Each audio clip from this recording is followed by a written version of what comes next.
这届选举是逼出真侪操实的争议，民众党的新竹市长参选人高虹安的朴素论文嘛，互怀疑讲是抄的。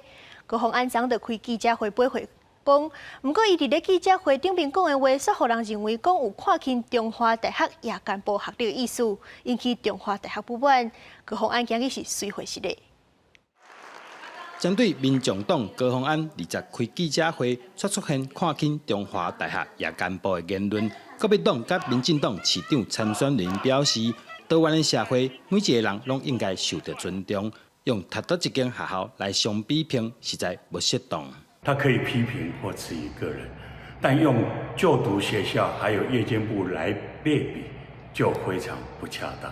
学历并不是拿来去歧视别人的，更重要，教育应该是让我们去学习面对问题，面对世界，然后让自己更好。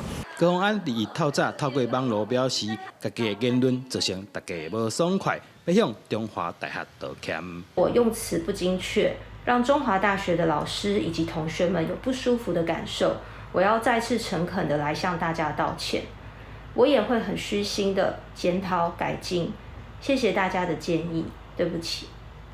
中华大学学生会表示，虽然高虹安已经道歉，不过伊的言论确实引起学生不满。原本10月要邀请高虹安来校演讲，目前还搁再讨论。这件事情我们就会以特别的案例来去与学生会的干部进行研拟，那以及向学校上级长官来去做讨论。